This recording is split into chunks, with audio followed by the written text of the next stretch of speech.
What's going on? It is the MMA Podcast. It's July 17th, 2013, the 52nd episode. We got a little bit to talk about tonight. No fight cards last weekend or next weekend, so nothing pressing, but we got a whole bunch of news that we're going to talk about, namely this whole Pettis-Henderson thing to start off with, UFC 164. We called it a week ago. TJ Grant was going to back out of the card. Pettis would replace him in his hometown, go for the belt again, and it happened. We also got Yao's training log. He's got a fight coming up this Saturday. It's going to be exciting. A whole slew of news, some fight announcements, stat of the day, Ramsey's fight tips, some retirements. Let's get to this shit, cocksuckers. We did it for the love of the game. We did it, mama. I did it for. Mama, the game will never be the same. We did it, mama. I did it for. You're listening to the MMA Podcast. What's going on? Thanks for tuning in. It is the MMA Podcast. If you want to join in on the call, the phone number is 213-457-3380. You can also Skype us, the MMA Podcast. Tweet us at the MMA Podcast or visit themmapodcast.com. Tonight we got the three usual suspects, Ramses, Ross, and Yao on the call. So real quick, like I ask you every week, Ramses, what's the motherfucking word on the street? All types of crazy shit going down, people. When Uncle Dana talks about the conspiracy theorists, guess what, people? He's talking about me. The Alex Jones of MMA, suckers. Follow me on Twitter, The Aunt Jimmy Show. It's the word on the street. Yeah, really watching him going crazy on that Dan Levitard show against the conspiracy theorist. I really felt like he was directly talking to you at a couple points, but definitely following the Aunt Jimmy Show. We also got our boy, the best Jew in the business, making posters, releasing posters. Last night he released that official UFC 164 poster, and he's also cooking up posters of his own. Ross, the Jew Finkelstein, E before the L. What's going on, son? What's up, guys? Right now I'm working as we speak, as we are on the air, on my UFC 168 poster. Hopefully I can get it finished by the end of this show.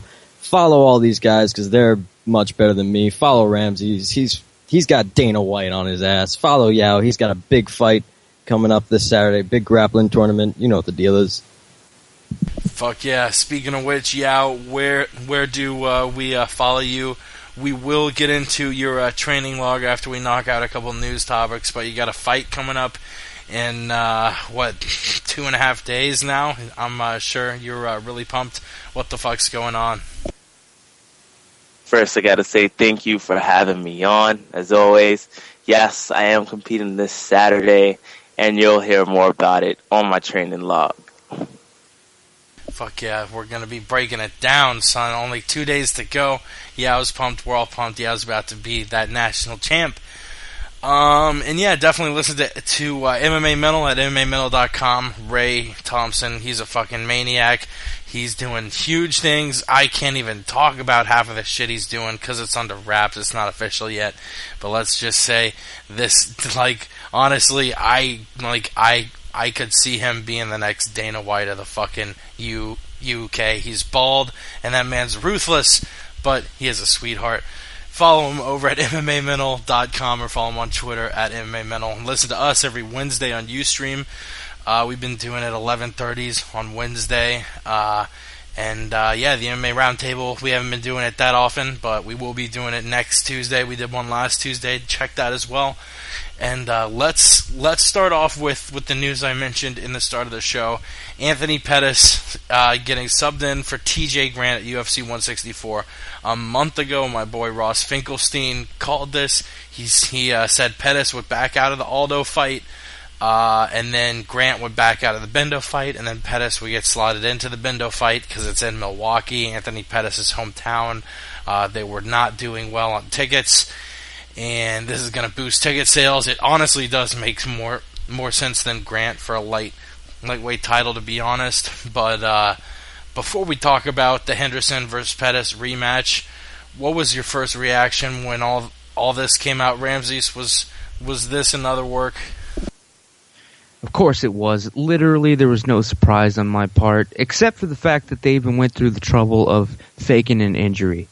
I figured at this point they would just change the fight, just announce it, not even kid anybody. Kind of like the Condon fight. Exactly, but they're going for the drama, people. They always want that angle, like Fandango, he had to be injured, CM Punk. It's the same shit, people, except people are still buying it. That's why they keep hoodwinking and bamboozling you. Fuck. Who is out there saying it's a legitimate injury? TJ Grant come on. Even TJ Grant can't even talk to fucking Ariel Hawaii with a straight face, man. Even he's laughing his ass off in mid-sentences. Yeah, this was a work. We all saw it coming, but you know what? Thank you to the UFC. Thank you, Uncle Dana. Thank you, Lorenzo, man, for making this guy pull out, because nobody wanted to see this fight. Of course, we'd want to see it, but we're not going to pay for it. We are going to pay for a Pettis Bendo, you know what I'm saying? And that's the smart fight. It's the one that we want to see if we were given a choice, and we're gonna get to see it. So thank you, Uncle Dana and Lorenzo.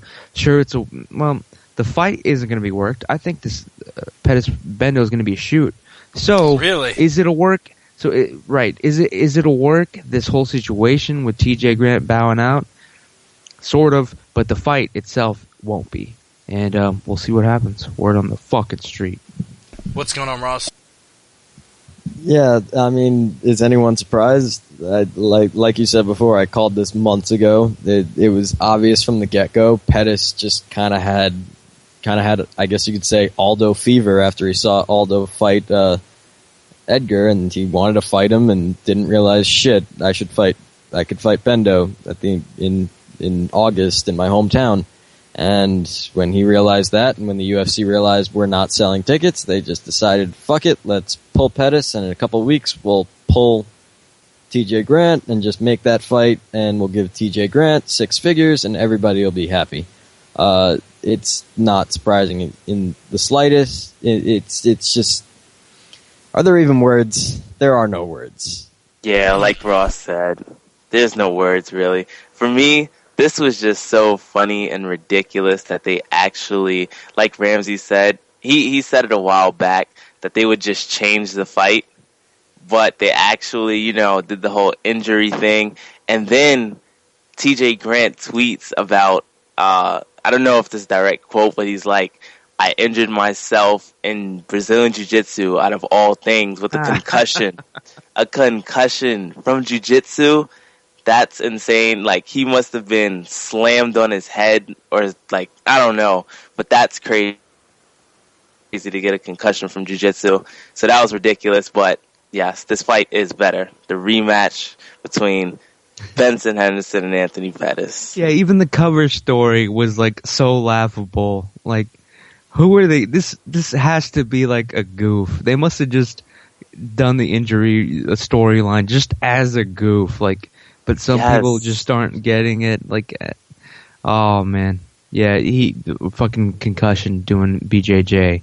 The one injury he can claim that won't affect him in the upcoming fight. You know what I mean, people? As far as the odds go. Anyway, sorry, Jake. What's up, man? No, I was just gonna say, it's funny after all the Silva Weidman allegations. You'd think they would, want to make sure they do something legit, not do another, not do something that's gonna draw more ire. They're getting pretty desperate this year, man. They're getting crazy with it, man. They haven't had that $1 million sale except for what, maybe GSP's fight, and that's like debatable if it hit 1 million pay-per-views. They need that shit to happen, honestly, or else they're gonna be in the red. The most shocking thing I've seen from the UFC wasn't this Pettis thing. It was the fact that they cared enough to put a knee brace on Kat Zingano at the UFC Expo. You're doing like all this so obviously. Why are you even trying anymore? Come on. I'm the last person to call it work, but a lot of these recent things coming down the pipe, you just kind of shake your head and go, seriously? All right. And it's not. It's just you can't hide this for forever. You know, like the WWF could not hide it forever. Eventually, enough people are paying attention. Enough of the crazy kooks with the tinfoil hats start speaking up. Eventually, doubt seeps in a little bit, and then you find out. Sure, they're not rigging every fight. It's not scripted every fucking fight, but they are arranging matches. And once you come around to that, you got to realize if enough money is at stake on a main championship event, they'll fucking rig that too. Wouldn't you do the same thing? Come on, people. Yeah, and let's be obvious, or let's be honest. Numbers are starting to drop a little bit. Actually, Ross just posted a really interesting stat in the chat. Ross, when was the last time the UFC sold $1 million $1 million in pay-per-views? Well, $1 million in pay-per-views they do every single time they go on pay-per-view. Sorry, Gate. Well, I think you mean the last time they sold 1 million pay-per-view buys, and the last time they did 1 million pay-per-view buys, it was not UFC 148. Even though that's what the consensus is, that's actually a common misconception. They only did 925 for that, or about 950. The last time they sold 1 million was UFC 121 when Brock Lesnar fought Cain Velasquez back in October of 2010. So that says something. They couldn't even do 1 million for UFC 141 when Brock fought Overeem. That actually did around 700,000, or 635,000, something like that. But yeah, they have not hit 1 million in 3 years. I would also like to just give away a little morsel here, a little word on the street, something I cannot prove, but I have been told by trusted sources deep in this fucking MMA business. Honestly, the UFC does track the number of, it's hard to track how many people, steal that shit online and view it, but they have a roundabout way of figuring out about how many people are watching and stealing online. And let me just point this out. I cannot prove it, but believe me, the last 2 years, Chael Sonnen versus Andy, Chael Sonnen versus John Jones have been the most stolen fights on the internet. Word on the street. Word on the street. Sorry about mixing that last stat up, Ross. I'm heavily under the influence of marijuana right now. Cocksucker. All good. But let's move on from the work aspect to talking about, because what kind of blew me away. Everyone on Twitter was obviously talking about this, being set up by the UFC. No one was talking about the fight itself. We're seeing Henderson Pettis too. This is going to be a great matchup. Both of these guys are on tears. Pettis, the only man to defeat Ben Henderson, the current lightweight champ. Pettis is actually opening as a favorite in Vegas. Ramses, you said it would be a shoot and didn't mention who you thought was going to win. What do you think's going to go down? Who you got? It's going to be a shoot because Benson Henderson is just not... He's fucking boring as a champion. He's got nothing as far as charisma goes. The only crowd he has is the fucking 14, 15... The people that go to... what is it when you believe in God and you go to those meetings or whatever the fuck, and you're in high school? I don't even fucking know what they're called anymore. The churchies, man. That's his fan base, all right? He's thanking God he's boring. He can't cut a promo to save his goddamn life. Nobody likes Benson Henderson. Nobody's rooting for him every fucking time, honestly. That's why Pettis, they're taking it to his hometown. They're giving him the fucking advantage. Pettis is a goddamn monster. They gave him time to rest up. That injury shit with him was obvious bullshit, of course. They were setting this up the whole time. So Pettis, we saw what he did to the fucking Donald the Cowboy Cerrone. He dismantled that man. He embarrassed him. He filleted him. I believe he is going to beat Benson Henderson just like he beat him the fucking first time, except in more devastating fashion. More is at stake, and Pettis ain't fucking around no more. What do you think, Ross? I don't fucking know. I think that this is a very interesting fight, and it really is the fight that we should see first before the Henderson-Grant fight. We've all wanted to see this fight since the first fight. The first fight was very close. Honestly, it could have gone either way. I did have Pettis winning the fight, but now we get to see it again, and we get to see it in Pettis' hometown after the first fight was in Henderson's hometown. Interesting note there. Henderson opening as the underdog. I don't know if I'd put him as the underdog. I guess I would have set it even because both guys have improved tremendously since the first fight. And although Pettis has the win, Benson has the belt, and that's all that matters. I think it's really tough to call because it's just a battle of who has improved, who has evolved more. Has Pettis been able to fix the holes in his wrestling game? I mean, Guida exploited pretty much the way to beat Anthony Pettis. Just you take him down. He just shot those single legs and those double legs, and he won that fight. But Benson's not the type of guy who's going to constantly shoot double legs and look for that takedown. So if it stays on the feet, I see Pettis taking this one. If Benson's going to use his wrestling, I see Benson taking this one. So right now, I am saying draw. Damn, a draw from Ross. Yao, what do you think's going down? Pettis, Bindo, too. You going for the black guy? Nah, this fight is really close. Like for me, like Ross said, it's like if it plays out on the feet, I give it to I give the whole fight to Anthony Pettis. I think he's gonna put a whooping on him just like he did last time. And like Ross said, he beat Bendo in his hometown, and now he's about to beat him in his own hometown.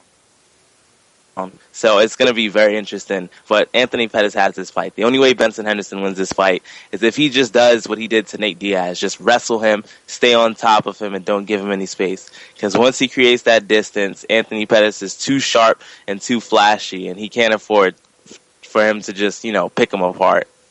Yeah, I agree with all of you. It is going to be razor close. Ross brings up an interesting point, a point that I really think is going to be the crux of the match, whether or not Pettis has shored up his wrestling enough to not just be thrown around like he was against Guida. Benson, did it to Diaz. It was close against Gilbert, and I think Pettis is definitely a step above Gilbert Melendez, and because that fight was so razor close, I'm giving a slight edge to Pettis. But like all of you, I really could see it going down. Either way, it's going to be a dope-ass fight. UFC 164 in Milwaukee. If I'm set up in Denver and I can buy it, I might actually buy this pay-per-view instead of going out to a bar or watching it by other means. But we're talking about draws. It's now official. Silva versus Weidman is going to be at UFC 168. Rousey versus Tate move down to the co-main event. Silva Weidman too. Before we talk about who we think is going to win, even though we touched on that last week, simply put, will this be the biggest draw ever in the UFC? Well, shit, man. Yes. Well, not ever. Not ever. What did fucking stupid... It's like a freak fight, the Lesnar versus Mir.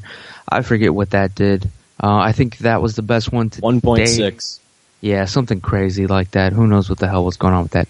Yeah, I don't think it'll fucking top it on December 28th. Anderson Silva versus Chris Weidman 2. Ronda Rousey versus Miesha Tate 2. We're talking 2 rematches here. As high level as they are, of course, that helps sell the fight, but of course it hurts it because we all know that Rousey's going to beat Miesha Tate's ass again, and everyone's expecting the Spider to actually fight for real this time. Well, anybody that realizes that the first fight was thrown by Anderson Silva. I'm sorry, Ross. I'll give it to you next. But I'm just going to say it will not be the biggest of all time, but it'll be the fucking biggest fight this year. Hands down, the UFC needs this. And guess what? It conveniently happened. That's all I'm saying. What's up, Ross? It all depends if the UFC wants it to be the biggest fight of all time. If the UFC wants this to be the biggest fight and the biggest card of all time, then it will be the biggest card of all time because all that matters is the UFC hype machine. And if they decide to do it big, then it will be big, and that's all that matters. It's not whether the fans want to see this fight. The fans all want to see this fight. So alone, right then and there, it's big. And the fact that you have the co-main event with Ronda Rousey and Miesha Tate, that's going to draw in a different crowd. That's going to draw in the soccer moms, the same people who bought the UFC 157 pay-per-view. So that adds a good extra 300,000 buys on top of that. So with the rematch and Anderson Silva and just all the fanfare, this will be the biggest fight in UFC history. Will it do 1.6? I don't know if anything will ever do 1.6 million again, but it will come. It will break 1 million, I think. Look, this fight will top 1.6. I can already tell. You have the biggest fight in UFC history. You have a huge rematch with Ronda Rousey and Miesha Tate. And I heard that Eddie Alvarez will be fighting on that card too. So you have huge names on that card. And it's from different crowds too, like Ross said. So this fight is definitely going to it's going to top 1.6. I can see it already. But it's how they promote it. They need to do a prime time. Like all these fall cards, they need to do prime times because the UFC prime time show, because that's what really draws people in. Need to throw another fucking WWE wrestler in there if they really want to sell this shit. I don't know who would actually take a fight in the UFC. I know John Cena. CM Punk probably would if they fired his ass or some shit. Punk would definitely do it. But if they added a WWE wrestler to this card, it would easily hit 2 million. Easy. I'm open to seeing CM Punk versus someone in the top 5 at middleweight because he's about 6'2", so I think he can make 185 easily. Honestly, I don't think we're gonna break 1.6 million until we see a freak show like Brock Lesnar again. Lesnar was just such a captivating figure. He was, just this crazy ass dude with a sword tat on his chest. Okay, I got it. Fucking Jake. gills. I got it. So this is how they break 2 million buys. It's Anderson Silva versus Chris Weidman, the fucking rematch. Ronda Rousey versus Miesha Tate, the rematch. And Brock Lesnar comes back to face Fedor. 2 million buys, easy. Anyone disagree? Easy. That's it, Uncle Dana. I just did you a favor. Write that check out to donate it to the charity, the homeless Mexican kids. My name. Thank you. So in this made-up Brock versus Fedor fight, who do you got? Ramses? Holy shit. It'd be Fedor, because they'd have to put him over, because Brock ain't going to stick around, man. Brock's not reliable anymore. You got to bring Brock around for freak fights, which is what I'm suggesting here. So yeah, Fedor would take it, and then they'd keep feeding him cans, which is not hard to do in that division, in case anybody hasn't noticed. So yeah, man, Fedor all the way, whoop ass. Brock versus Fedor. A couple years ago, before Brock's illness and all that, I'd still pick Fedor. But, at the same time, Fedor hasn't fought since 2011, and Brock he just won his last fight against Triple H. He had the rough match at WrestleMania. I was there for that, but before that, he beat Triple H again, and then he had the win over Cena. So, he's doing big things in the past couple of years. He's really hanging in there with the best heavyweights in the world. I mean, John Cena right now is the number 1 heavyweight on the planet. So, I'm gonna have to go with Brock. Yeah. This would just be a bum fight, honestly. Alright, you have Brock Lesnar and Fedor, who I've never even seen fight. So I think Brock would just take it because he's too big and he's a wrestler. For sure, and I would probably take Fedor. Getting back to the pay-per-view buy thing, though, one of the things I really think factors in is the time of the year it happens. This is going to be 168. I think it's going to be like 2 days after Christmas, the 27th. I'm looking now. It's going to be the 28th. I think a lot of people are going to be traveling that weekend, and I think that might go against sales. Not a crazy amount, but you look at the top 2 selling cards of all time, UFC 100, UFC 116. both of those went down in July. One was July 09, the other July 2010. And actually, the thing I'm looking at says UFC 158, St. Pierre Diaz got 1.1 million buys. Maybe that's wrong. I think we actually went over this on another show, and it was actually like 900K. It was actually 20 minutes ago. Holy shit! That's what Ross said about 15 or 20 minutes ago. Yes. Go on. I'm under the influence, cocksuckers. But I think it, if UFC 158 got close, I think this should crack it, because I think this fight, especially with the added boost of Rousey Tate, will make it a little bit more intriguing than St. Pierre Diaz. And if Brock Lesnar fight, like if he fought Fedor on the card, it would easily sell 2.5 maybe. Shit. But anyone have anything to throw in before we move on to Yao's training log? There's like 18,000 messages in the Skype chat, so I can't really read them all. I want to hear what Yao the fucking truth is up to, man. Let's get right fucking to it. Yeah, let's play that little drop and see what's going on with Yao the Truth. He's fighting in 2 days at Grappler's Quest in New Jersey, trying to become the national champion at 149 pounds. He's a white belt, but he's looking to take the championship. He's going to be a future world champion. Sorry, Yao. First and foremost, there's gotta be a different mindset now than you had a couple months ago as far as the fight goes. You mentioned earlier before the show that you feel like you're ready to fight now. How is your mindset just now, a little over 48 hours before you're going to go out there and compete? It's changed completely. Like I was telling you guys earlier, like sometimes you'll hear fighters say like, "Oh, I could just fight today. I'm ready." And it sounds corny at times, but it's for real. Like I honestly feel like I could fight today if I needed to. That's how prepared I am. Like I took this very, very seriously, and I'm nervous and everything, but I don't think anybody wants the gold as much as I do. Yeah, man, you got how many pounds do you have to lose tomorrow, just for the audience here? I have to lose 5 pounds. Hopefully 4, but I have to lose around 5 or 4 pounds tomorrow. So, will that be pretty easy to cut in water weight, or? Yeah, it'll just be water. Like I'm really hydrated. Like I stay hydrated, so that'll just be sweat. I'll probably do like 3 in the morning and then 2 in the evening. And then, yeah, that should suffice. What has your diet been recently?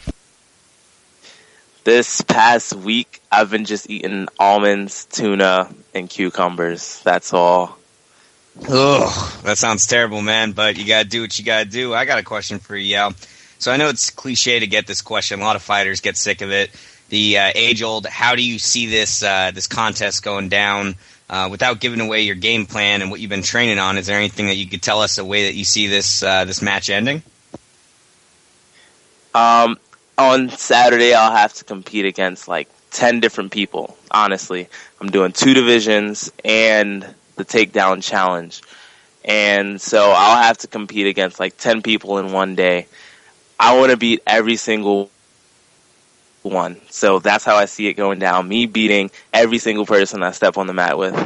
Badass. So you're fighting at 149 at white belt, and what else? I'm doing that. I'm doing the gi division, the no gi division, oh, that's right, and the takedown challenge, which is where you try to get as many takedowns in the allotted time. You should psychologically mess with your opponents. Like, okay, like, wait, since you're fighting, like, there's nothing embarrassing about being a white belt, honestly, people, because most of the people out there don't even have a belt or a class under them. But yeah, let's say, so you will only be competing against other white belts, or does that not matter? Yeah, it'll be like that. But what they have, I just want to bring this up. they have this thing called sandbagging, which is illegal, and that's where you pose as a lesser belt. So you could be a blue belt or purple belt, brown belt, and you pose as a white belt. And so that's something that happens a lot of times. But I'm prepared for anybody, Okay, see, I was anybody hoping I have to face. if you come across somebody that's sandbagging, he's a fucking blue belt, brown belt, and he's just taking on white belts just to get that gold. Like, if you know for a fact that that's what he's doing, you should just be like, hey, man, when I beat you, you have to give me your belt, motherfucker. Do it, man. Mess with their heads, dude. It's psychological. You got to be psychologically prepared as well as physically. Are you? I am. I mean, I'm trying not to let my nerves take over too much.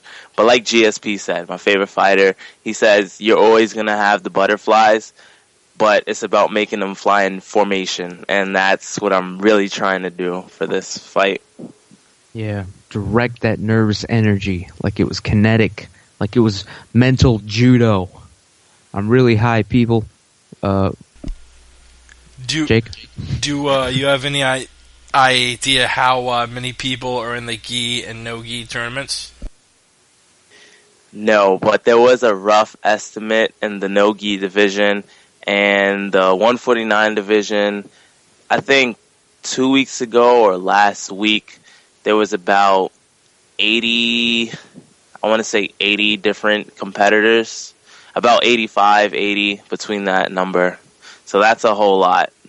Usually so in the that small... means 6 or 7 fights if you know you like is it bracket style, and if you lose you're eliminated? Yeah, it's bracket style. So once you lose one match, you're automatically competing for second place. If you lose again, then you're in the bracket for third place. I think that's how they do it.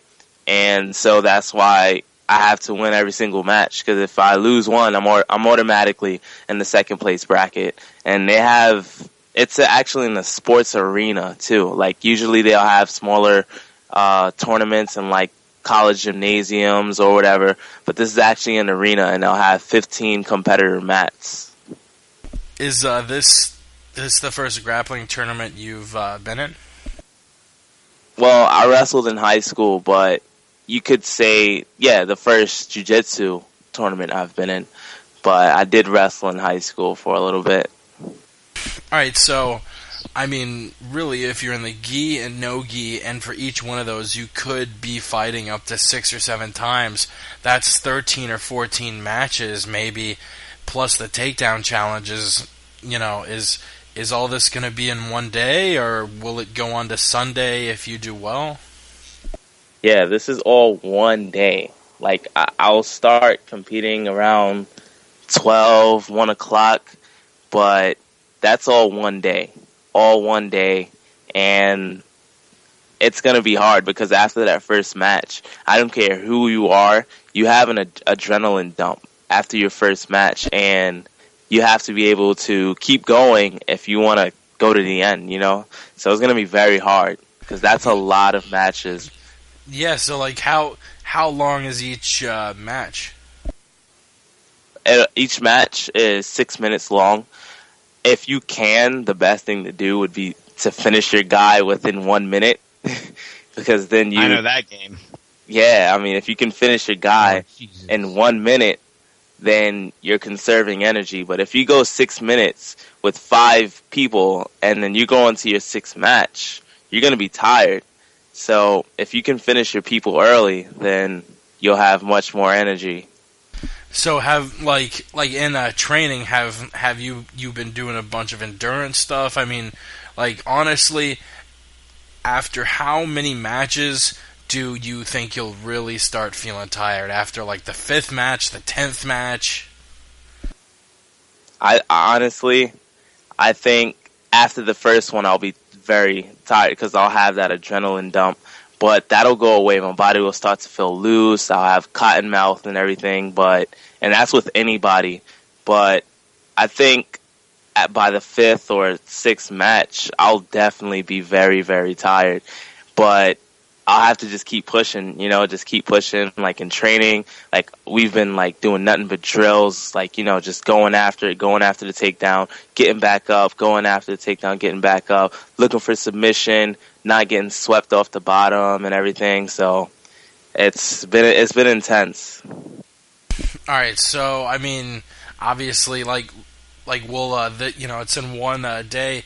Will your matches all like be in the afternoon? Will like you be going from like morning until late night? Like how after 10 matches you're gonna be tired as fuck. Are you gonna bring a little Red Bull, some smelling salts, a little bit of blow? What are you gonna do to keep yourself focused the entire day when you got matches spread out over maybe I assume 5 or 6 hours? Yeah, I start competing around 12 or 1 o'clock, and this will be all day. I think I could finish around 9 p.m. or 7. Well, not 9, but maybe like 6, 7 o'clock I'll be finished. But, yeah, to stay, focused and have energy and everything, I'm just going to stay warm. I know the place will be like air conditioned, so I just need to stay warm and have, some type of sugar, like, just fruits or whatever, cereal, stuff like that, just to keep myself, like with food in me so I don't pass out. Yeah, man. And for all those people out there who want to actually see your matches, are you going to be recording every one and releasing them later so we can all, see the fruits of your labor? Yes, every single match will be recorded.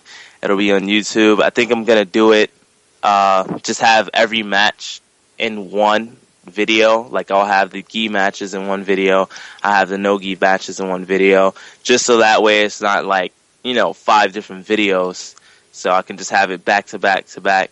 And if I finish everyone quickly, then the video will be much shorter too. So listen to that confidence. Holy yeah, you should put Mambo number 5 as the audio on one, and Livin' La Vida Loca on the other one. Are you down? No. But, yes, so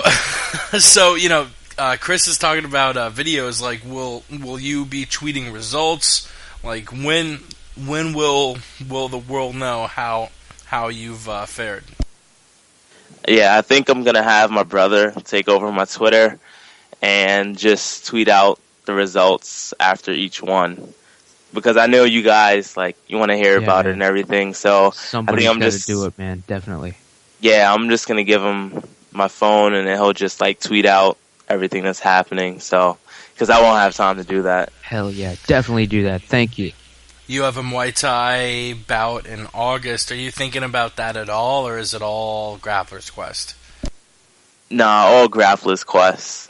Just focused on that. Like that's the other thing when fighters say, "Oh, I'm not focused on the future or whatever. I'm just focusing on this fight." I used to think that was corny too, but it's true. You only want to focus on what you have next, and I'm learning as I'm going on, and I'm enjoying it. Is there any way you can come out as the Chocolate Adonis when they're announcing you for each match? Oh man. No, because they have my name and records and everything. But I would do that for you, Chris. Thanks, man. And if you wore like a cut-off shirt too, not a tank top, but a shirt where you cut the sleeves off to show your biceps, that'd be pretty sweet. I just might. Hey, that brings to mind. Yeah, obviously you're going to compete. Your name's going to come out there. What should people look for? Is there more than one Yao competing? I doubt it, right? Yeah, I doubt it. But I mean, there's a lot of people. Like this is Grappler's Quest National Championships. This is the biggest. I think this is one of the biggest in the state, or maybe even in the country. Honestly, maybe even in the country, because people from national, people from all over the state are coming over to compete. So there could be, and I wouldn't be surprised, but they won't be like me though. Just look for him then, Yao. For sure, Yao. In 2 days, you're going to be stepping up. We're going to be following your progress very closely. You have any last words before your competition, before you become two-time national champion? Really, just to thank you, Jake, honestly. I mean, you're giving me a platform to, speak to the world about my competition and everything, how I've been training. And I just really need to thank you guys for having me on because, I mean, without this, I'd be nothing. So thank you, really. There's a reason we're rooting you on. You're dedicated. You're living life clean. You're focused, and I really, really do think there's going to be bright things coming in the future. So definitely follow Yao on Twitter, YAO_the truth. If you want to see how he does in Grappler's Quest, get in on Yao on the ground floor. In a few years, everyone's going to know his name. Speaking of people knowing people's names in MMA, no one really knows about women's mixed martial arts. The Invicta card sort of happened without any mainstream buzz, even though the MMA junkies all watched it, and it was highlighted by Chris Cyborg Justino, not Santos anymore. She dumped that dude or whatever. He dumped her. Who knows what happened? But she murdered Marlos Conan at Invicta. A little bit of the MMA crowd was saying it was a late stoppage. I thought it may have been a little late, but it wasn't like she was getting murdered like Warren versus Kern or anything. But straight up, when will we see Rousey versus Cyborg? And actually, really quick, our buddy Chris joined the call. Chris, where do we follow your ass on Twitter? At C. Lowenstein, my friend. Hell yeah, and you can just jump in after Yao, or it'll be Ramses, Ross, Yao, then you. If you want to chime in on the fight, you can, but the question I want to pass out there, when are we going to see Rousey versus Cyborg? Will we ever see it? Nah, fucking shit. No, because they passed on it the first time when it was the big money fight to make. Wasn't that like what they were trying to put together for Rousey's like big debut? That's the fight they would have wanted. No, fucking Tito, man, I don't know what's going on with him. He's not very smart. He thinks he can just hold off on this, but he's not counting on the fact that Cyborg gets older every day. Even though this fucking fight was a sweep, it was a goddamn game of cat and mouse. Like, Cyborg had, like, at least 2 or 3 opportunities where she definitely held back from the finish. She was toying with this fucking girl. And, it would be a damn battle. I honestly don't know if it was a straight shoot who would win, Rousey or Cyborg. That's why this fight needs to happen. But I doubt we will ever fucking see it because it would have happened by now. That's all I gotta say. Ross, and actually, I did want to ask you too. Is Tito still Cyborg's manager? Because I think now he's with Bellator, and that's all over now. I think I heard. What the fuck's going on? He's still Cyborg's manager. He's still in managing. He's not signed to Bellator officially that we know of yet. From what I understand, he still isn't signed. As far as the super fight between Rousey and Cyborg, it's not going to happen anytime soon, but I do have faith that it will happen eventually. I think once the 145-pound division is added to the UFC for women, then it's more likely that we see that fight probably at a catch weight maybe of 140, or maybe Ronda moves up and fights at 145. But I don't see the 145ers being the next women's class. I think they're going to go with 125 and then the lighter weight classes, 115 maybe, before they shoot up to 145. So do we see this fight? Yes, but very, very far down the line. Yeah, I think after the Ultimate Fighter, they'll definitely add more weight classes to the women's division, like Ross said. And he's right. I think they will open the lower weight classes because there's like a lot more, like 115 girls and 125 and stuff like that. But as Invicta gets bigger and as Cyborg gets bigger, and after the Ultimate Fighter this next season, they'll definitely open more weight classes. And then Ronda's name, I mean, if she keeps beating people, her name is going to keep getting matched with Cyborg. So I think we'll definitely see it. It's something I want to touch on real quick, guys. How crazy is it that somebody agreed to have Tito Ortiz as their manager? All right, that guy may have a little bit of business sense, but can you guys remember Affliction when he was the post-fight interviewer? He was the worst of all time. The guy he basically made no sense to the point where fighters were looking at him like Babalu going, huh? What is this guy saying to me? His press conference, dude. That was. I still watch that whenever, I'm thinking about doing public, whenever I think I have social anxiety problems, man. I watch Tito's speech, man. It can never get that bad. It's terrible. So I think that was a big mistake. As far as do they fight each other, you guys already brought up most of the good points. The weight cut to get down to 135, the UFC agreed to have Mike Dolce help her out. She didn't want to do that. Let's all admit it, the drug testing is going to be a big-time problem for Cyborg. So could it happen down the line? Absolutely. Never say never. I mean, Tito came back to the UFC. Maybe Frank Shamrock's the only guy who will never be invited back, but Dana has a way of changing his tune when enough time passes, like John McCarthy. Ultimately, I do want to see this fight, just like all you guys want to see, but I'd rather see Cyborg face Fallon Fox first. Yeah, Cyborg Fallon Fox would be probably a fairer fight than Rousey versus Cyborg. I think the UFC's got to make it in the next couple of years and see that this really is the only super fight in women's mixed martial arts. Maybe get Cyborg to drop down to 135 because Ross, I do agree with you. I don't see him opening up a 145 anytime soon. Talking about people making uncomfortable cuts, Hector Lombard saying that it was not his choice to cut down to welterweight, that the UFC insisted upon it. And it kind of raises the question, should the UFC have the ability to tell fighters that they've got to cut to a certain weight? I think that's kind of BS. I mean, Hector's pretty cut up at 185. At 170, he's going to be a totally different fighter.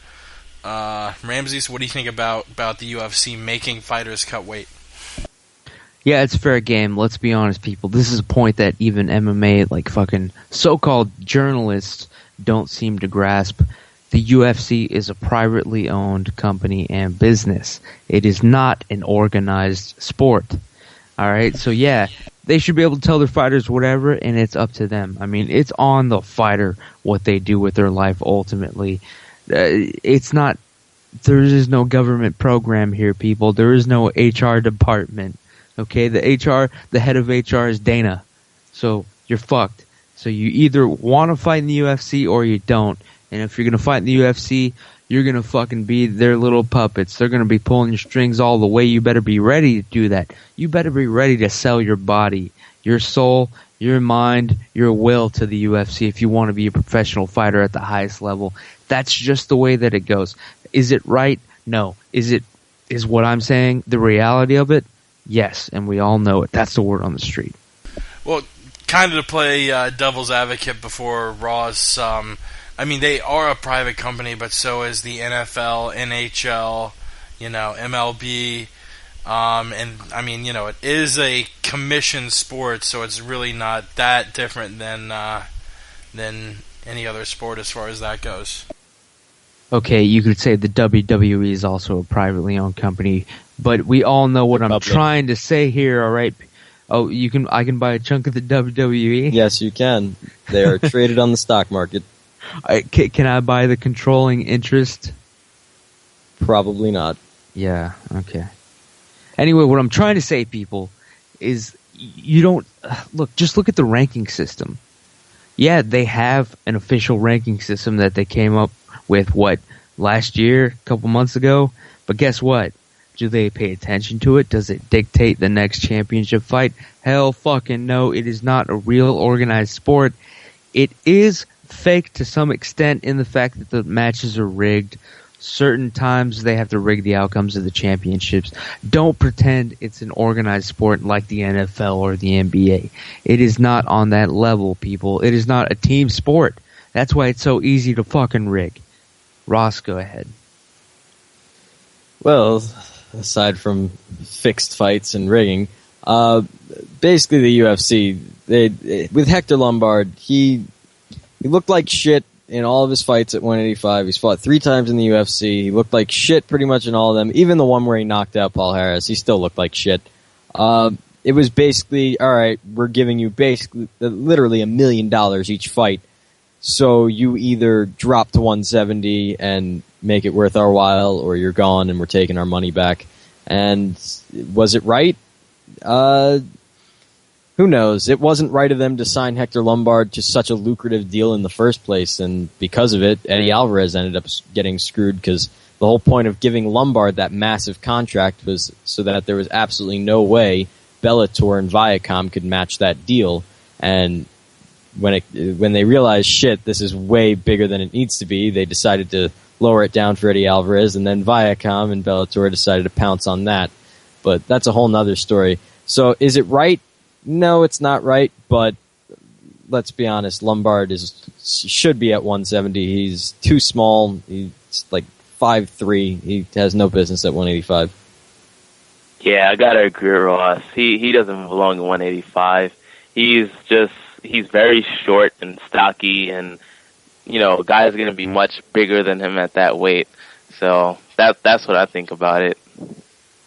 Well, Jake and Ramsey's kind of talked about other professional sports to compare to, and to be quite honest, guys, all those other sports have they have unions. Until there is a fighters union in the UFC, every single fighter that is under contract is going to have to play the piper to the UFC's tune. There's no way around that. That's the bottom line. It's their game, or you go somewhere else.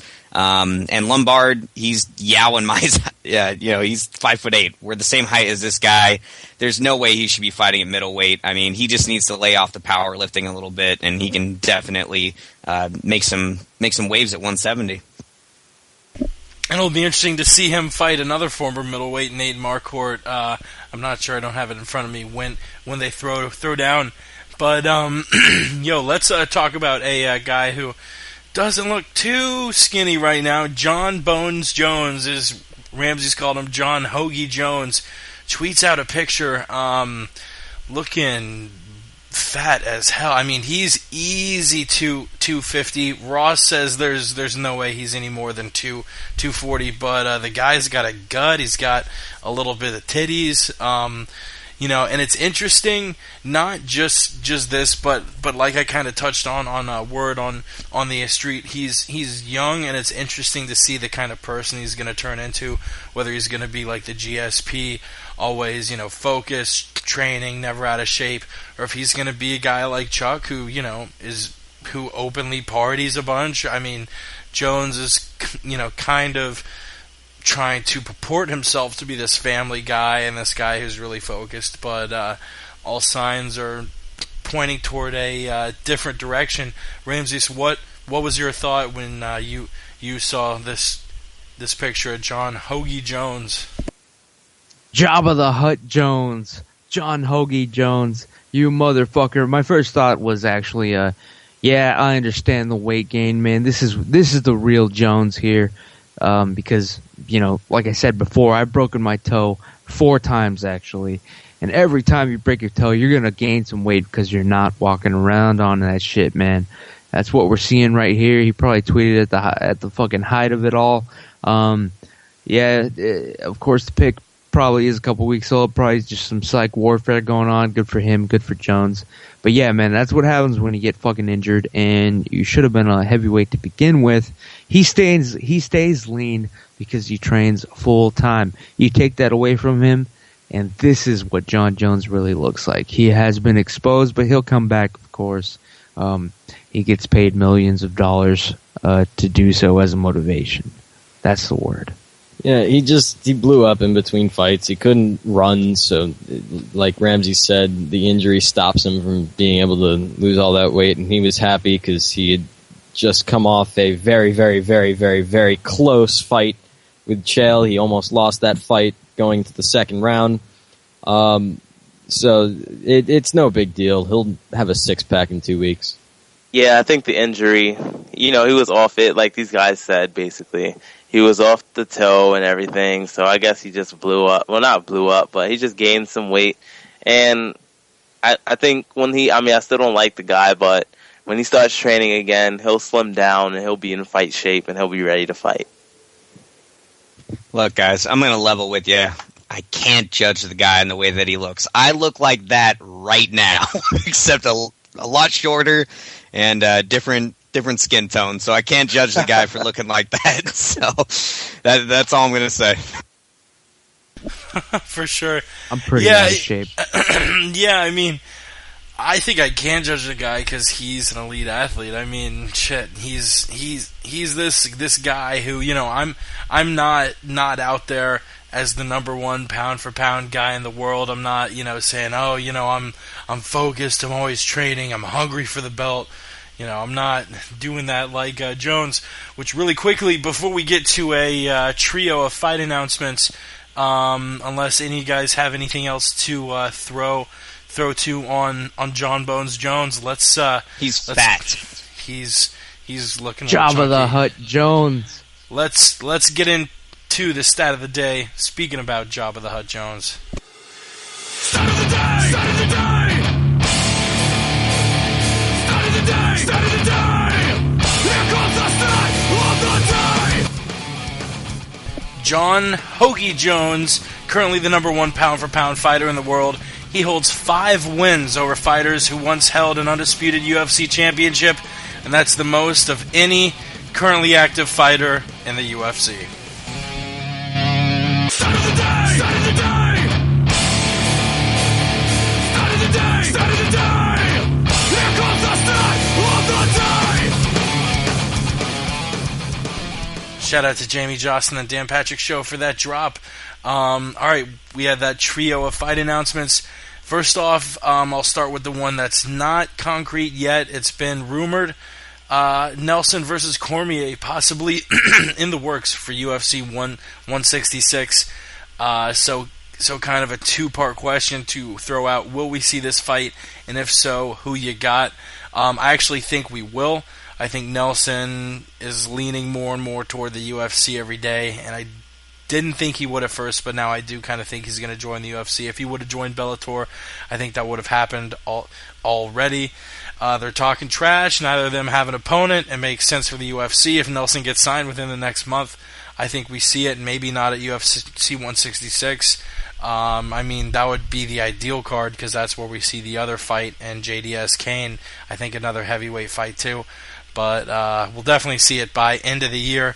And then the fight, I got a Cormier decision. He beats Nelson up like all the elite heavies do, and he takes it 30-27. Ramses? Yeah, some racist on Twitter tried to tell me that this fight was going down for sure, and it's not, people. It's DC lobbying for the fight. I don't know why he is. I don't know if it'll fucking happen. Because he's not Mexican, he does not speak Spanish, neither does the opponent. He's calling out Roy Nelson. The Houston card is going to be all for the Mexicans, I'm telling you right now, people. Trust me, I know. I won't be able to go to this fucking fight, unfortunately. That's a whole separate story. But it might happen, actually. Just because DC's playing the game, he has the best people advising him on how to do so. I won't name any names, but trust me, if he's lobbying for a fight and Roy Nelson resigns, they'll give DC this fight. They'll give Roy Nelson this fight. And it will be a battle for the ages, because who else is he going to fucking fight, honestly, people? Word.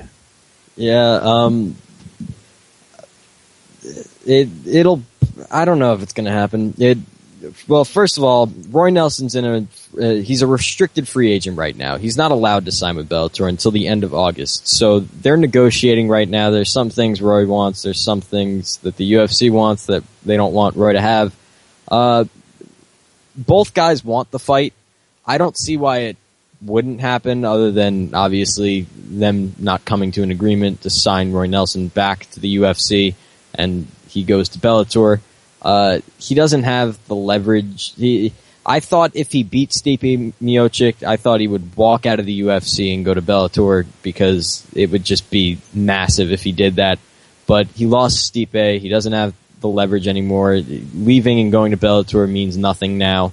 I think he sticks around. I think we see this fight.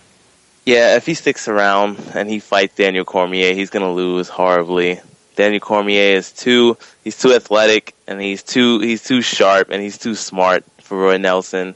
So I think he'll definitely beat him. Hopefully Roy Nelson does not come back to the UFC, but if he does, Daniel Cormier will beat him for sure. Yeah, Roy Nelson has two problems if he re-signs with the UFC. Number one, Dana White hates him. Let's be real here. Dana White fucking hates that guy.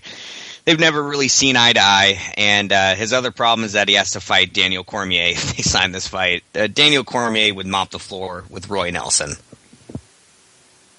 I'm glad all of us are in agreement there. Nelson, he can beat up cans all day, but when he stacks up to the top 3, top 5 guys in the heavies, he just can't compete. Also, another fight slated for sure in Manchester in October. Michael Bisping versus Mark Munoz. We'll briefly touch on the rumors of him getting knocked out at the end of the show. But who you got in this one? Bisping, Munoz, Ramses? Jesus Christ, this fucking fight. Sorry, Bisping Munoz, shit. If the rumor about Bisping's true, about him getting knocked out in training, I'll go with Munoz, but they're both punchy, man. It's punchy versus punchy. When that happens, they might as well be fighting in the fucking heavyweight division. It's just going to be a rock'em sock'em to me. That's my prediction. I have no idea who the fuck's going to win. If I had to put money right now, gun to my head, Bisping, because they want to set up anything they can for the middleweight division championship title contendership. That's my guess. So Bisping, I'll go with it. Yeah, I'm going to have to go with Munoz. I think Mark looked fantastic in his last fight. He improved drastically, in my opinion, since the Weidman fight, and I think he has the power to beat Bisping, and I think he will take Bisping down, and once he's got Bisping down, he lands those Donkey Kong punches. Bisping's chin is iffy. I think he finishes him. I think he TKOs him in Manchester. Yeah, Michael Bisping, he needs to win this fight. If he doesn't, he'll be at bum status, in my opinion. He may be already. I'm not sure. But I think Bisping should be able to beat. Oh, man, I don't even know his name. Oh, my God. Who is he fighting? Munoz. Oh, yeah, Mark Munoz. So he should be able to beat him. They're both getting older. So time is ticking. So this is a fight that they both need to win. Yep, very true. I think one thing that you guys probably haven't really put too much thought to is Michael Bisping's legendary takedown defense for a British guy. The guy has some sweet wrestling. He doesn't really do too well against guys like Hendo and Belfort, extreme power punchers. I don't think Mark Munoz is one of those guys. He does have very good ground and pound and has a solid shot. But Bisping is very, very high level when it comes to technical kickboxing. So I think it has to come down to where they are in their careers at this point. Mark Munoz is on fire. He's back. He made a statement against Tim Boesch. And Michael Bisping had that iffy fight against Alan Belcher. It ended in a really shitty way. So I think that Mark Munoz will take this. I don't think he can finish Bisping, but I think he'll dominate him. I actually think Michael wins this. He's looked crisp. He did get finished by Vitor, but Vitor is another animal than Mark. I think Michael's able to hold off the takedowns against Mark. He did it very well against Chael, and I actually think Mike cruises to a judge's nod in this one. All right, finally, And another note, Koscheck fell out of the Maia fight. Maia does not have an opponent yet, so there's really nothing to talk about there. Also, Josh Salmon drops out of his fight against Uriah Hall at UFC Fight Night 1, Shogun vs. Sonnen, August in Boston. I know a lot of our listeners are going to be there. And now he's going to be facing John Doomsday Howard. I got Uriah Hall all day in this one. Ramses, who you got? Yeah, it's a damn shame what they're doing to Uriah Hall's mind, dude. He obviously was shaken in his true UFC debut against Kelvin Gastelum. In my opinion, that fight was a draw, but Uriah Hall, he was a nervous wreck coming in that fight. Now they're switching up opponents on him weeks out, days before. It ain't fucking right, man. This kid, man, hopefully he pushes through it. And I've also heard a rumor that, man, Uriah, dude, they offered him Nick Ring. He didn't feel comfortable, fighting a fancy boy. They threw him Josh Salmon. He was like, all right, I know Josh. But then after a while, he's like, wait, Josh is also a fancy boy. This ain't right. I'm just talking. May or may not be true. I'm just saying, Uriah Hall, man. I hope it works out for him. And he doesn't have to fight the fancy boys, you know? So yeah, he'll whoop whoever's ass is put in front of him next time, unless he has another nervous breakdown. That's the word. Yeah, I love me some John Howard, but I don't see him winning this fight at all. I think Uriah is going to come in. I think he's going to kick his head off, and that's going to be that. I do want to see them give John Howard another chance in the UFC again after this. I don't think he deserves to be cut after losing to Uriah Hall on short notice. He's got a nice streak going. He's like 7-1 in his last 8 or something like that. Lots of knockouts. He's finishing guys. It's very exciting to watch. And he's looking better at middleweight than he was looking at 170. So it'll be fun, but Uriah's going to win this. All right. I know I troll a lot, but I don't even know who John Howard is. To be completely honest, I don't even know who that guy is. He's a black fighter, and he's really good. Wow. Okay, but yeah, I'm going for Uriah Hall. You know, he's from Queens, New York, just like me. You know, great fighters. But I think I should do some research on this John Howard guy, just so I can have a better opinion on how the fight is going to go. But I am going for Uriah Hall. Hey, I just have a little, sorry, Chris, to put you on the spot, but I have a sneaking suspicion that you might have a good impression of Nick Ring. Do you do a good Nick Ring impression? You got anything? I don't know. I might have a little good Nick Ring in me. What? Why'd you pull out of the fight? Were you scared of Uriah Hall because he was black? What happened? I saw that guy, and I knew just right then and there I had to go back in the closet. Thank you, sir. Sorry, Jake. No, it was interesting to hear from Mr. Ring himself. Wow. How'd you pull that one off? I don't know. We do magical things here on the podcast. Uriah Hall, I think... I didn't give my take, by the way. Oh, sorry. Did my take on that. Yeah, we all come from the same idea that Uriah Hall's this physically imposing guy, and he'll probably win this. Ross brought up the fact that John Howard is on a roll, and I think, like the rest of you, Uriah Hall will take it. But if there's one thing that John Howard can learn from Uriah Hall, it's his loss against Kelvin Gastelum. Kelvin kind of made the blueprint. Constant pressure, constant wrestling. John Howard can wrestle. Go back and watch his fights with Tamden McCrory and John Howard. He's a very explosive, powerful guy at 170, and he has power punching. I think there's a chance he could pull this off. I don't think he will, but if he follows that game plan, he might have a good shot. Powerful Chris Lowenstein. Let's get to the 10 solid seconds of sports. Man, it's probably the slowest week ever for the goddamn 10 solid seconds of sports. The doldrums of summer, ladies and gentlemen.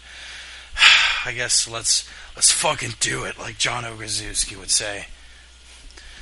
Blah, blah, blah. All-Star Game, Home Run Derby, Johnny Football, A-Rod. I mean, honestly, sports is really horrible this time of the year. I'm not even going to play the explosion, because this time the sports year doesn't even grant it. But what everyone was talking about, a lot of athletes included, this George Zimmerman craziness, the verdict comes through, the man walks, not guilty. A lot of people are upset at Zimmerman about the stand your ground law, about everything, even though that law wasn't really, I won't get into it, but really quickly, Zimmerman, he's going to be looking over his shoulder the rest of his life. Where do you think he moves to? What do you think he gets a job doing? You think he makes it another year? Is he going to pull a Henry Hill? What the fuck's going on, Ramses? I feel fucking bad for George Zimmerman, man. Even if he was guilty, the fact that this punishment, like, it's almost like being in jail. He has to look over his shoulder for the rest of his damn life, not even under controlled situations. In jail, he would have had a better chance. Now he has to fucking hide. He has to rely on his cover not being blown. It's going to be for at least 10 years, people. And even his whole entire family has to do this now. Like, his entire family is fucking going to go into hiding. It's ridiculous. That's something more that we have to pay for. But, I mean, what is the alternative? I don't even know what to say except for that I feel fucking bad for this man. Because under our rules, under this so-called freedom that us Americans like to celebrate, he was proven innocent. He was acquitted of all charges. He is not guilty. But guess what? To half the population, he's fucking guilty. To a certain 1 or 2% of the population, they'll kill him on sight if they ever see him. He's got to avoid that, man. We have no idea what the rest of his life is going to be like. But let's just hold to the rule of law while it's still, at least, I mean, you know, it's one of these fucking things where you'd rather have one Zimmerman go free than fucking 10 innocent people hung. That's all I got to say about it. Ross? Yeah, I feel really bad for the Zimmerman family and for George Zimmerman because their lives are over. I think the best thing they could do right now is pull an Ed Snowden, get on a fucking plane, and get the hell out of here.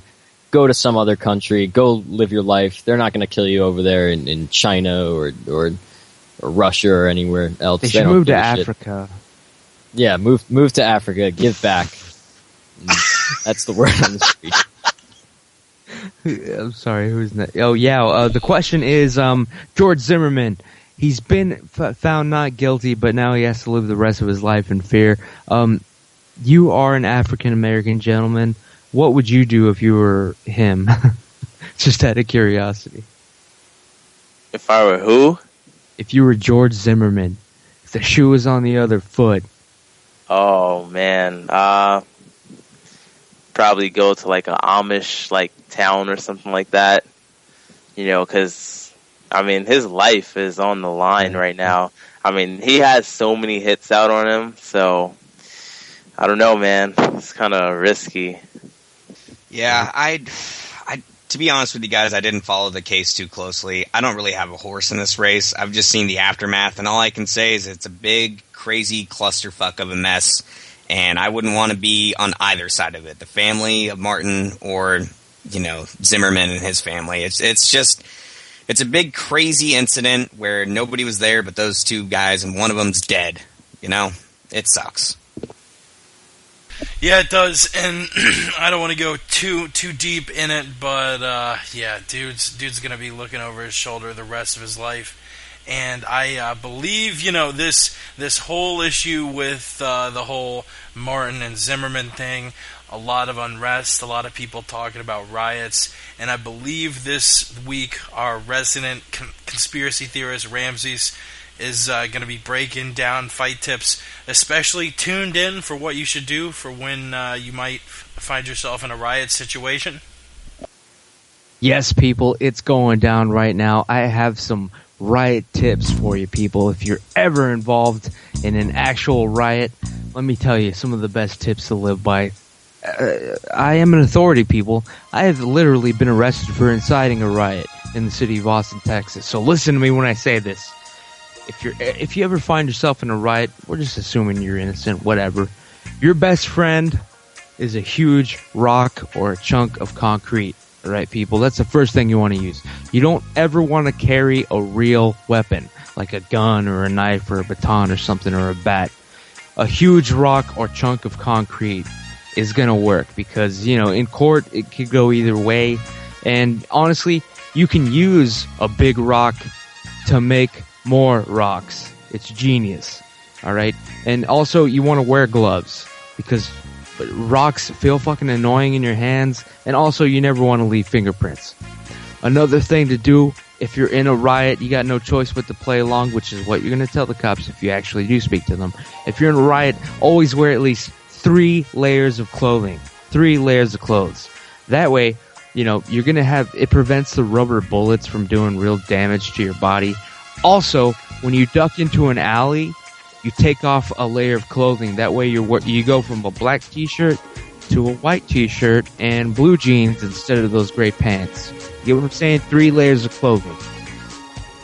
Other tip, you want to let the emotion out and just be crying the whole time that you're rioting, right? Cry. Just let it out.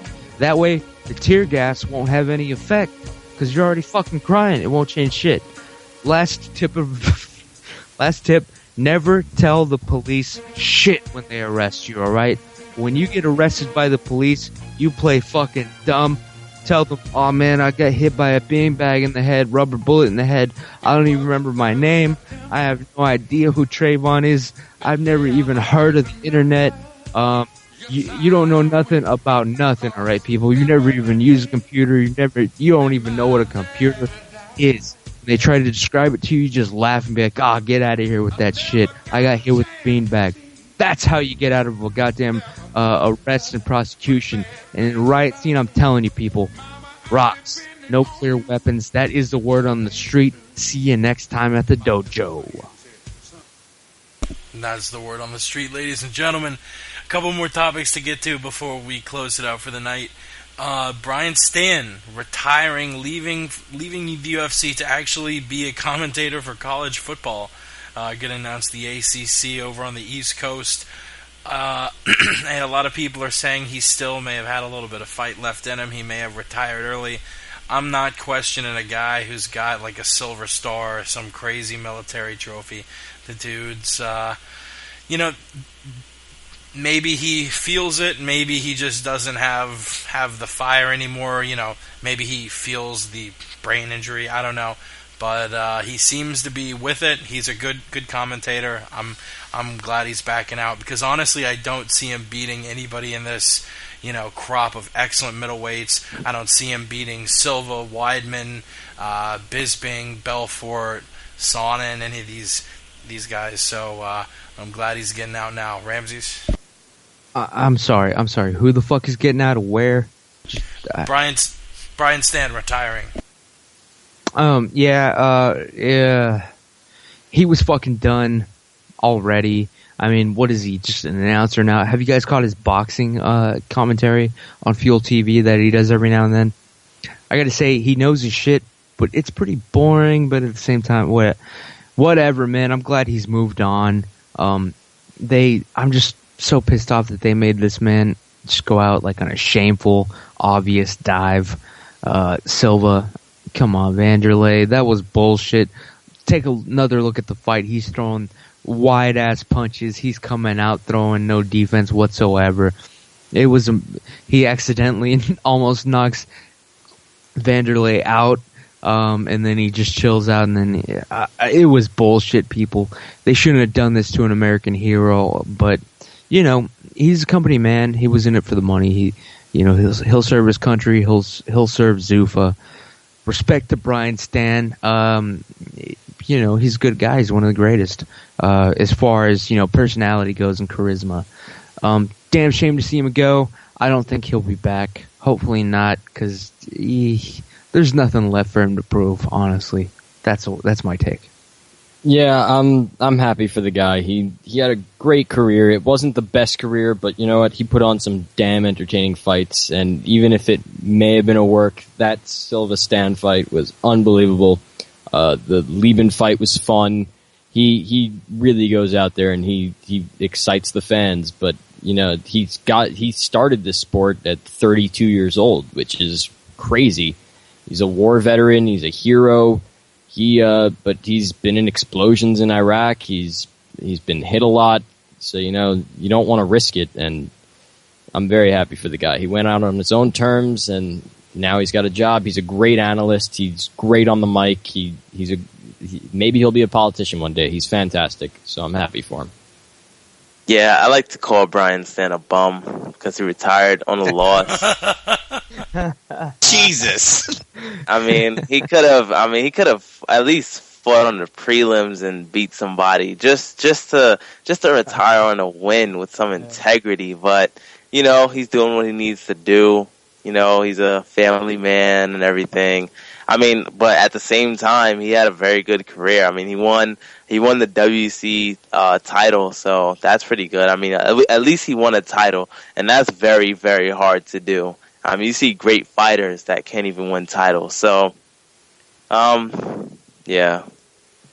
Yeah, man, he knocked out the great Doug Marshall to win that title. Whew! That's a real hard fight. Anyways, yeah, Brian Stan, that guy as a fighter was pretty good. You all kind of brought up the points already. You know, he had some awesome wars, some very good fights, and I think he's going to be better as an analyst. He is tailor-made for that Fox model of regurgitating facts. As a fighter, he's very exciting. As a human being, as a person, not so much. He can basically just talk in a way where the average person can understand him, but he's no Chael Sonnen, so that's perfect for Fox. He's going to tell us how Kenny Florian had awesome leg kicks, and he'll go about his day. Good for him. All right, we got a couple more topics left before we close it out.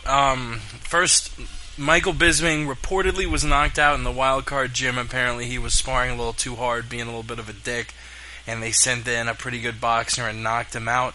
Bisping is refuting this. Apparently it's going back to Tim Kennedy. I don't know what's really happened of it, but it seems like it's not true. All the major outlets pulled it. It was on the rumor mills for a while, but everyone's sort of leaning toward the side that this didn't happen, even though I forget who it was who called in last night on Word of the Street, but they made an interesting point. Well, he is a dick, and he does get knocked out a lot, so I could see that happening. But, yeah, I don't really think there's much to talk about on that front, but what there is to talk about, have you ever been knocked out? And if not, what's the closest you've come to getting knocked out, Ramses? Never happened, man. No one's ever even come close, dude. I'm sorry. No, but I was involved in a car accident where I'm not sure if I was knocked out. The airbag deployed, and like when that happens, like you know, like you get blasted. It's like a little light punch in the face, but you're also getting jarred with the impact of the car. So I don't know if I was knocked out or not. It doesn't seem like it, but I did notice, like, for at least 24 hours afterwards, like, I wasn't, like, you just know when you're not fucking as quick as you are. You know when your mind feels sluggish, and that's how I was, but I actually don't remember ever being out. That's the closest ever. It took a fucking 50-mile-per-hour car crash to even rock me. I'll say I was rocked. I got rocked. That's about it. You got to come at me harder than that, people. It's going to take a lot more than that. And if you shoot at me, I hope you hit me and kill me dead, because if I don't die, I'm putting a hole in your fucking head. That's 8-ball and MJG, motherfuckers. Word on the street. Yeah, I've never been knocked out. I've been hit hard plenty of times, you know, in sparring you get hit hard. It's going to happen. But I've never been knocked out. I've never been dropped, thankfully. I'm prepared for the moment when it happens, but you always got to protect yourselves at all times, and as long as you do that, look at Bernard Hopkins. He's one of the smartest fighters. He's probably the smartest fighter in any combat sport. The guy's never been knocked out, and he's 48 years old. He's almost 50 years old, and he's a world champion because he keeps his hands up and he protects himself. Yeah, I've never been knocked out before, or even close, but I think it might happen pretty soon. Well, looks like I'm in. Are you like plan on getting in a street fight? I mean, I assume you're like not. I mean, do you have anyone in mind who you think's gonna knock you out? No, I'm just saying, you know, I mean, anytime you fight, there is a chance that you can get knocked out. So yeah, don't be afraid. Yeah, you know, I don't want to just say, oh, no, I'm never getting knocked out or not even close. You know, I mean, you see great fighters being close to knocked out, so. Yeah, man, I guess I'm an island to myself here. I've been knocked out 3 times in my life. Once in soccer, headbutting another kid. We jumped for the ball, headbutted. Another time I was about 20, and I tried to do the Goldberg spear on one of my buddies. We had been drinking. He was a big dude, and I didn't lean my head far enough to the left, so I just I just did a double leg, and my head hit him, and I got knocked out, and then once in a fight. So yeah, I've been knocked out 3 times in my life. That Damn. sucks, man. Yeah, that does. Last bit of news here. Apparently, Cesar Gracie is reporting that the UFC has offered Nick Diaz a fight in the UFC. We didn't know if he was going to come back. We all assumed he would. When he would come back, if he does. He's been doing his own promotion, War Promotions. It's looking like he's going to come back. He's been offered a fight, although No one really knows what fight he's been offered. Thinking about it, it's probably the Maia fight. Koscheck is backed out of the fight. They're looking for a replacement for Maia. Condit and Kampman are booked against each other. Ellenberger and McDonald, obviously St. Pierre and Hendricks. There's no one really. I mean, Shields is available, but Shields Maia would literally be the worst fight ever. I'm thinking Diaz maybe got offered the Maia fight. Ramses, what do you think? You think he beats Maia? You have any other thoughts on who he might face? I think Nick Diaz beats Maia, keeps it standing. Isn't really? He may be the inferior fighter on the ground, but he's not going to be inferior to the point where he just gets manhandled by Damian Maia. Holy shit! Fuck Diaz, man. Maia had his fucking opponent drop out. Guess what, people? Now's the perfect time to give Mike Pierce the fucking fight that he deserves on a main card. Put Mike Pierce against Damian Maia. He'll fill in. He'll fight him fucking tomorrow. He'll fight him in 2 hours at the 7-Eleven in fucking Port. Well, I won't give away where he fucking lives. He'll fight him at the 7-Eleven in 2 hours, people. Damian Maia versus Mike Pierce. If anybody from the UFC is listening, make this fucking fight happen. Diaz, whatever. Nobody's gonna give that much of a shit. All right, no. Mike Pierce deserves his shot, man. You had him on the Facebook prelims. Quit insulting the man. He is title material. That's all I have to fucking say. I'm so upset. Thank you. Well, first off, he's not going to fight Maia at UFC 163 because they actually pulled Maia off the card completely. So Maia will not be fighting that night. And they already moved up Tom Watson, I believe. He's fighting Thales Leitis on the main card now. So I think the fight is Damian Maia, and I think it's Damian Maia versus Nick Diaz on the Fox Sports 1 card that's set for October 9th, I think it is, in Brazil. That's my guess. Main event. Ooh, main event, Maia Diaz. That'd be good. Yao? Look. Listen. Nick Diaz has been offered a fight at 185 pounds against Vitor Belfort. Wait, is that... Fuck it, I'll pay. Okay, yeah, sure. All right, you gonna expound on that? Or, I get what you're saying, Yao. That's all I can give away for right now. Damn, he's calling it, son. Have inside sources in the Black Zillions camp, right? Oh, yeah. Right. Well, yeah, man. That's pretty stupid. I think Nick Diaz. Sorry. I think Nick Diaz doesn't sign the dotted line whatsoever in the UFC unless he's facing some kind of legend.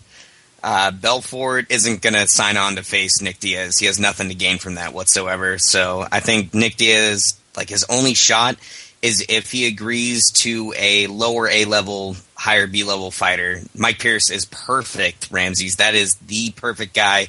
I don't think Nick would sign on for that, to be honest. He'd be like, who the fuck is that? Never heard of him. But it doesn't really matter. I mean, it's up to the UFC, and that's the bottom line, man. I think Nick Diaz is very, very stingy, and yeah, it's going to take a big-time fight for him to sign him back on. It doesn't really matter. That's the bottom line. Chris quoting Stone Cold, a little bit of WWE references in there. Yao, do you want to jump in? That's the bottom line. Yeah, I just wanted to say also something we talked about in the past on the Word on the Street podcast. Don't be surprised if we see Nick Diaz versus Nate Diaz at welterweight. Loser leaves town. Oh, cutting a promo. Hell yeah, Yao. That's right. We're also going to see Silva Machida. We're going to see all of the friends in MMA just murder each other on the same card. It's going to be good. Thank you for tuning in. I guess I'll pass them around. We've exhausted all of our topics. Pass them around and let everyone shout out where they can follow them on Twitter, Instagram, and of course I'll start it off with the word on the street, Ramses. it is the word on the street. Follow me, the Aunt Jimmy Show on Twitter, or else you'll just your life is not gonna mean shit at the end of the fucking day. At the end of all of your days. If you didn't follow me on Twitter, you're not gonna be worth a damn. You're not gonna contribute anything to human history, evolution, science, philosophy, even religion, people. If you're religious, you should follow me on Twitter. I'll show you, I'll prove to you that there is no God. We are all going to die. There's nothing you can do about it, people. So yeah, if you want to hear more tweets like that, follow me, the Aunt Jimmy Show on Twitter. Thank you. Ross, what's up? Yeah, you guys can get me at Ross Finkelstein on Twitter. E before the L, you know the shtick already. Follow these guys. Follow Jake, he'll fuck your daughter. Follow Yao, he'll fight your daughter. Follow Ramses, he'll shout a bunch of conspiracy shit at your daughter. Follow Chris, he'll probably rape your daughter. Right? What? Yo, you got a match in 2 days. Where do we follow you? I don't even know how to follow that, but yeah, you can follow me on Twitter, YAO_the truth. I'm competing in 2 days, and yeah. And Ross will Photoshop a picture of Chris raping your daughter. Chris, I mean, that's the best thing that could happen. Don't follow me on Twitter. Follow Ramses for the truth. Sorry, the word. Follow Yao for the truth. Follow Ross for the posters, and follow Jake for the laughs. And yeah, follow them. Yeah. Thanks for tuning in. Definitely follow Ramses, just so you know where the word on the street is. It's going to be tomorrow night, I think at like 8 p.m. Central or 8 p.m. Eastern or some shit. He will let you know on Twitter. Coach Jamie Huey on that. It's a fun ass show. Thanks for tuning in. We'll see you next week. God bless America. We gone.